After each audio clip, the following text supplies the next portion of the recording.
Hello BookTube, Books with Banks back again with another video. Today I have a really exciting one. It's sort of a mid-March catch-up, but we're a little past the halfway point of March, but I just want to share my amazing time that I had at ICFA, International Conference for the Fantastic and the Arts, and that was from this past Wednesday through Saturday. Just got home yesterday, and it was a blast, and I kind of want to go through what that experience was like, and also talk a little about how my reading of certain things, what I'm reading, might have been changed a little bit by the amazing conversations I had at ICFA and the amazing people that I was able to meet at ICFA.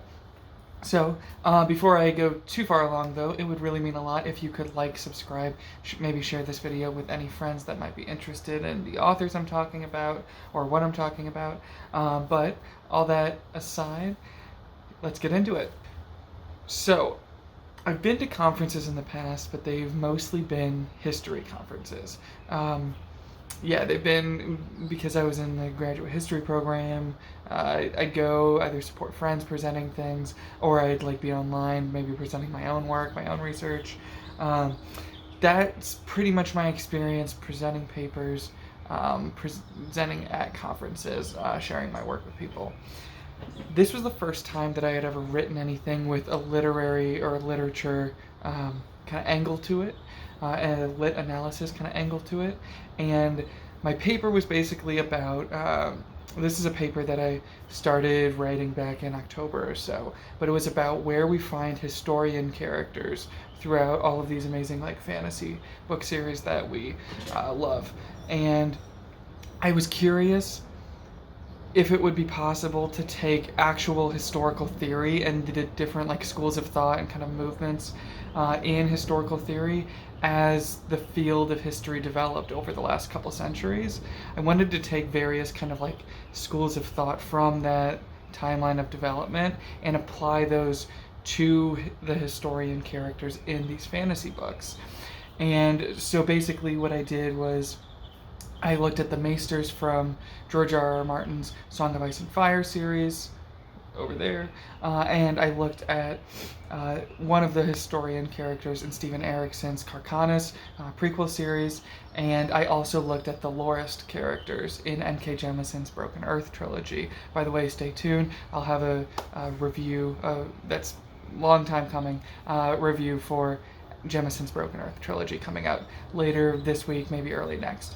Anyway, I was curious which of these historians adhered more to 18th and 19th century sort of models for practicing history, what history looked like then, and then I was curious, which ones were maybe more starting to ask the questions that postmodernism and postcolonial studies sort of both brought and introduced to the field of history. It was a ton of fun to write, a bit nerve-wracking to kind of go into this conference where everyone else, or pretty much everyone else presenting, would be an English major or a creative writer in some way, shape, or form, both fields that I am totally out of my depth in, totally new to.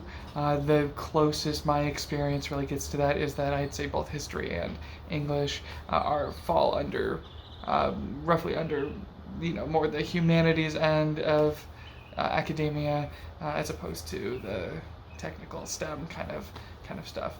But I wrote the paper, I went to the conference, and I enjoyed, the opening ceremony. That was fine. I thought, okay, now what I'm going to do is my paper presentation was 4:30 p.m. on Wednesday, and the conference started at 3 or so. That's when the opening kind of welcome ceremony and kind of meet and greet sort of stuff was going on. Met a couple interesting people, really friendly, fun to talk to, other academics for the most part. And so that's all kind of in the opening section. So then the first kind of time block where any sessions or panels were being held was from 4:30 to 6. And so I went up to the room, or went up to the little, kind of room where I was going to be presenting, shook hands with the other people presenting there. We were all, a little nervous to be going so early in the conference, but we were all, I think, excited to finally share these papers that we've been working on. And as I'm kind of getting into the right headspace, Steven Erikson walked in the room. I said, "Hello, how are you?" And now I had met him virtually doing a conversation about Kirkanis before, but this was it definitely took me by surprise. At first I was like, oh no, am I going to be intimidated by this? Am I going to stumble over my words when I get to that part in the paper? But I found that didn't really have, or him being in the room didn't really ultimately have that effect on me. I think he seemed very just relaxed and comfortable and happy to be there listening to all of the papers that we were presenting. And also I was happy to see AP, a Critical Dragon. He was there as well. He came in, and I was, those being like two other people, or the two people I've had kind of conversations with on YouTube, on BookTube so far. I was really happy to see both of them there, and kind of just surprised that they were supporting me in my work. Not that, they wouldn't be supportive, but it was just a really, really kind show of support. So read through my paper, got some interesting questions from the audience. I'd say there were maybe like 10 or so people in the audience, which is not bad, for a smaller kind of conference presentation. And some of the questions threw me a little bit for a loop, but I tried to kind of pull together what I could remember of other history theory texts that I hadn't so much reviewed in the lead up to the presentation. But anyway, all that went well. After I finished presenting, went out, actually spoke face to face with Mr. Erikson, and then he was kind enough to invite me down to the bar by the pool, out behind the hotel that the conference was being held at. And down there I was introduced to Janny Wurts, Don Mates, Stephen Donaldson, just these these big names, these amazing people, and over the course of the next few days at the conference, just whether it was going to paper presentations or just sitting down there with that group.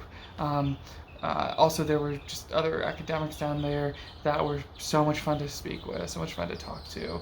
I met some wonderful people, and especially some of them being artists, some of them being writers. It's definitely changed up a bit of my reading plans, and everyone was so kind and so welcoming, and as out of place as I felt at first, just being a historian surrounded by English people, or like English scholars and academics, and surrounded by authors, and authors that I'm a really big fan of.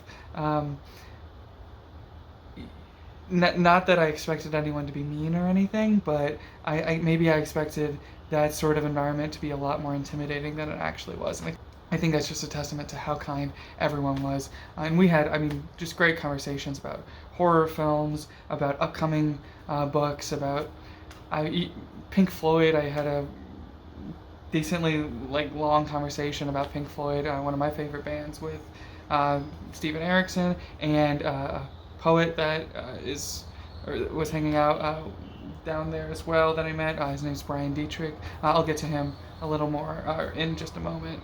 But yeah, just the most natural, casual conversations, and it was great. Went out to dinner with this group a couple of times. So much fun. Anyway, now getting to the what I'm going to be reading for the rest of the month, for the next couple months or so part. So the conference, they had a book room there, and you could go pick up books, some of which authors at the conference had signed, and so I went through there. I was pleased to see a nice section of the table had a lot of Malazan books on it, but they also had, by Steven Erikson, The Devil Delivered and Other Tales. This is 3 short stories. I'm not sure if they're novella length, but I'm pretty sure they're short stories. It's The Devil Delivered, Revolvo, and Fishin' with Grandma Matchy. I'm really excited to check these out, just to see. I'm really curious about what Erikson's written outside of Malazan. Then Janny Wurts, who I had a number of really fun conversations with. Of her work, what I've read so far is just, I've just read Master of Whitestorm, Curse of the Mistwraith, Ships of Marior, and I just started Warhost of Bassmark. Those last 3 titles are the first 3 in her Wars of Light and Shadow series. But one of her critically acclaimed standalones, To Ride Hell's Chasm, I don't have a copy, or I didn't have a copy, and so Janny Wurts was kind enough to give me this hardcover, beautiful artwork there on the front. So this might bump itself up into my reading order a little bit. However, I am still really excited to keep going with Wars of Light and Shadow. Then, Stephen Donaldson was hilarious, and hilarious, and also he would just say something that was just so, I don't know, it was so insightful, and the more and more I got to speak with him and just be around him, the more I felt bad, worse and worse for not having read any of his works so far. And someone else at the conference actually recommended his newer series to me. And I believe this is the first in that newer series, Seventh Decimate. It's a trilogy, and I think the trilogy just finished up. So far as I can tell, it's about this guy, the prince of one kingdom, looking for this library that's been hidden away, or looking for a book that's in a library that's been hidden away, because only if he finds that book can he help his people counteract or understand the crazy, more powerful magic that their enemy kingdom is using against them. Again, I think that's just what I understand of this. I might have some of that wrong, but I'm excited to get into this. I also have had for a while, I've had the first 3 books in the Chronicles of Thomas Covenant, so I expect either I'll read through this pretty quickly sometime this month, maybe next month, maybe April, or I'll start Lord Val's Bane, book 1 of Chronicles of Thomas Covenant, just because I'm having met Nan, the author, I'm really, really curious to see his creative work, to get into it. Pick this up at in the book room there as well. And then last but not least, I say not least especially because I've started this one already. I mentioned a moment ago one of Erikson's friends that I got to meet and have several fun conversations with was Bryan Dietrich, a poet, and this I picked this up. It's called Single Bound, and the first half is Krypton Nights, and it's all of these poems from different characters' perspectives related to the Superman canon, and some of it, or most of it, I think really kind of bolsters. A lot of it really supports the themes that the comics might hint at, even if the comics themselves are more often than not a little more action focused.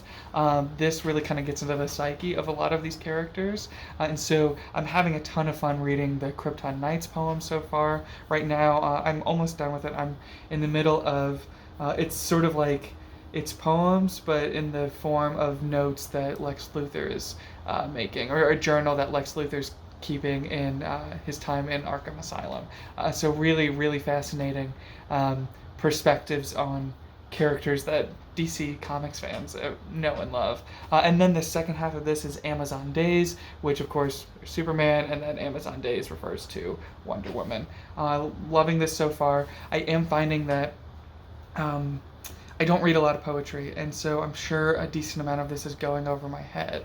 And just the amount of sort of focus and time it takes me to read just like one line of text in a novel I'm finding I need to slow that down quite a bit to make sure I'm grasping at least as many of the nuances or the subtle references as I can throughout this. But yeah, I'm really, really loving this so far. Can't wait to finish this collection and pick up any of his other collections of poems. But yeah, so that's basically what I picked up. I will say for the rest of this month, still my priority for reading is to finish up Warhost of Vastmark. I should also mention with this book in hand that I was able to meet Blaze from Under the Radar, his podcast. I maybe would be surprised if someone's watching my videos and hasn't discovered his podcast, but his videos are all great, or his episodes on that podcast are all wonderful, and he's a big fan of Janny Wurts and a big advocate for why more fantasy fans should start consuming her work. So it was really fun to have conversations with such a fan of this series, but also with the author herself. If anything, it's just motivated me more, kind of lit the fire under my butt even more to keep going with this book and with this series. So yeah, met so many wonderful people, and ICFA was a blast. If you have the means and you have an academic interest in analyzing literature, analyzing fantasy, I highly recommend looking into it if I were you. All that said, thank you so much for watching. I can't wait to get further into all of these works, and hopefully with some of these new things I'm reading, I definitely plan to invite people that I met from the conference onto my channel to talk about their books, talk about their stories at some point. And yeah, so fingers crossed that some of those conversations can happen. I'll be looking forward to those. I hope you all can look forward to those as well. Thank you so much for watching. Have a good day. Bye.